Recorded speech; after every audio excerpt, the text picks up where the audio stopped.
Šogad Vislatvijas lielā talka notiks sestdien 25. aprīlī, taču dažas organizācijas izlēma talkot vēl pirms oficiālās lielās talkas. Starp viņiem Daugavpils jaunieši. Pilsētas jaunatnes departamenta darbiniecei Gunitei Vanagai radās idejas aicināt sakopt savu pilsētu tieši jauniešus. Atsaucība bija liela, idejai atsaucās 60 jaunieši. Mums šogad ir ļoti daudz dalībnieku, pieteikušies 60. Pirmie 30 ir sākuši, vēl pusi gaidām, bet viņi jau nāk.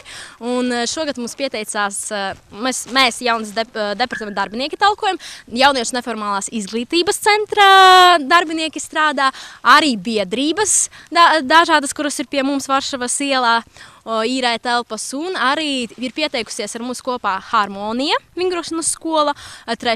vidusskolas pašpārvalde pieteikusies, un arī Daugavpils medicīnas koledžas studenti ir pieteikušies, tāpēc šogad mēs neesam tik vieni. Tomēr jauniešiem ne ļoti paveicās ar laikapstākļiem. Ceturtdienas pēcpusdienā talkotājus pārsteidza stipras vējš un stipras lietus. Par laimi nokrišņi bija īslaicīgi, taču, kā paziņoja paši jaunieši, viņi nav no cukura, tāpēc neizkusīs. Jaunieši sakopa teritoriju pie Konstatīna vārtiem Cietoksnī.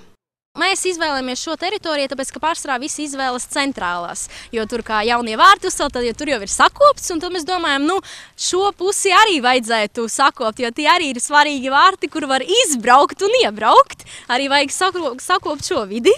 Aktīvi darbojoties, jaunieši teritoriju sakopa apmēram 2 stundu laikā. Sakopšanas laikā nekādu unikālu atkritumu veidā nebija atrasti. Pārsvarā tie bija sadzīves atkritumi, plasmasas maisi, pudeles un pārtikas iepakojumi. Prieks, ka tagad mūsu pilsētā ir par vienu sakoptu teritoriju vairāk, taču diemžēl jāatzīst, ka Daugavpilī ir daudz piemēslotu nesakoptu teritoriju.